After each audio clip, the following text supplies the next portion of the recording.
Good evening বন্ধুরা, তোমরা সবাই কেমন আছো? আশা করি সবাই ভালো আছো। সবাইকে শুভেচ্ছা দিয়ে আজকে আবার নতুন একটা মিনি ব্লগে তোমাদের সবাইকে স্বাগত জানাই। তো শুরু করি আজকের ছোট্ট একটা ব্লগ। তোমরা সবাই প্রথম থেকে শেষ পর্যন্ত দেখো এবং ভালো লাগলে অবশ্যই একটা কমেন্ট করো। নানা এখন পড়ায় খুব ব্যস্ত হয়ে পড়েছে। তো বন্ধুরা, আমি বিকেলের থেকে ভাবছি যে নতুন কিছু খেতে ইচ্ছে করছে। তো কি খাবো বানাবার মনের মতো কিছুই পাচ্ছি না। তো ভাবলাম একটু ব্রেড চপ বানাই। তাই আজকে ব্রেড চপ বানাবো আমি।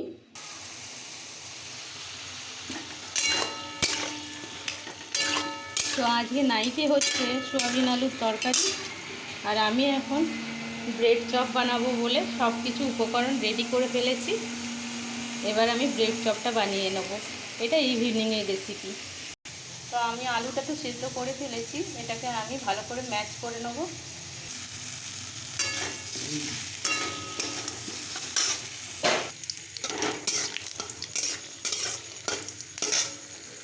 তা আমি বাদামটা এখানে ভেজে নিয়েছি। এরপরে এই সোয়াবিনগুলো সম্পূর্ণ কাঁচা, এগুলোকে আমি ছুরিতে করে পিস পিস করে কেটে নিয়েছি। এইগুলোই আমি তেলে দেবো।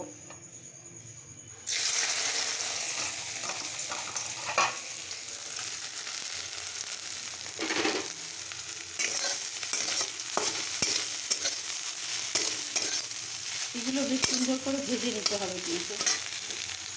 সোয়াবিনগুলোকে আমি লাল করে ভেজে নিয়েছি। এরপরে আদা বাটা আর এই লঙ্কাটা দিয়ে দেবো তেলের মধ্যে।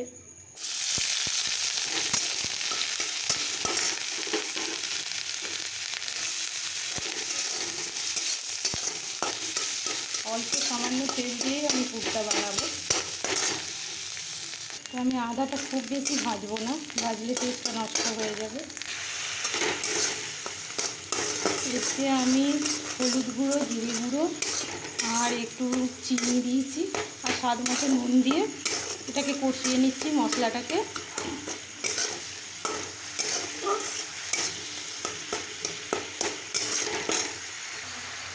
এবার এই জিনিসটা একদম মাস্ট, এটা দিতেই হবে, এটা গরম মশলা আর এই হিং। হিং আর গরম মশলা না দিলে কিন্তু টেস্টটা ভালো আসবে না। এরপরে আমি এই ভাজা সোয়াবিনগুলো এতে দিয়ে দিলাম।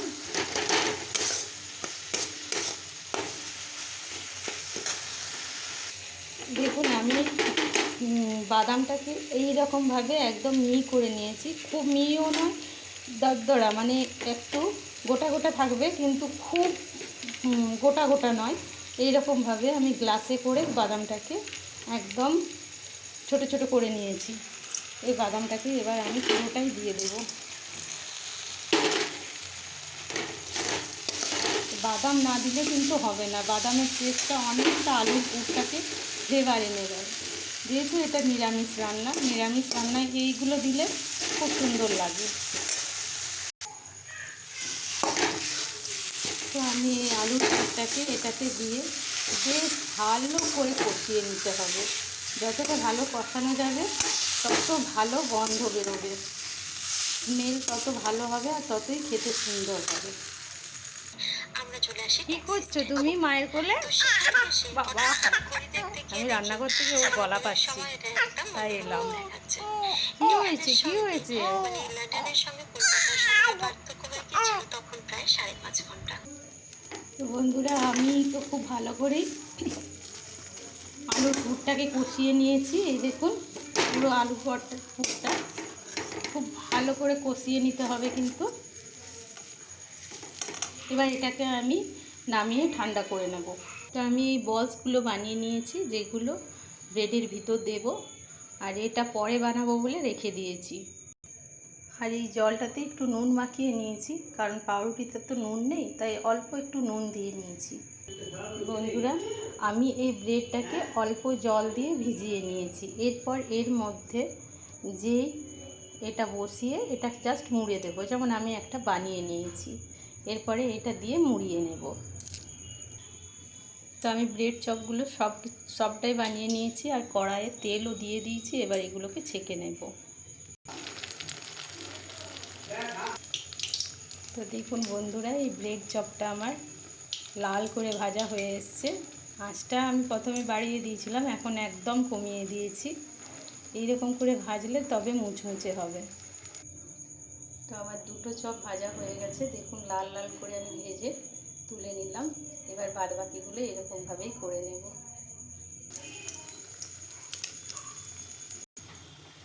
তো বন্ধুরা, একবার করে আঁচটা কমিয়ে দিতে হবে, একবার করে আঁচটা বাড়িয়ে করতে হবে, না হলে কিন্তু ভেঙে যাওয়ার সম্ভাবনা বেশি। তো এইরকমভাবে করলে আপনারা গোটা গোটা ব্রেড চপটা বানাতে পারবেন। এখন আমি আঁচটা কমিয়ে রেখেছি, এই যে আঁচটা কমিয়ে রেখে করেছি বলে এই যে একদম একদম দেখছেন, একদম কীরকম মচমচে হয়েছে।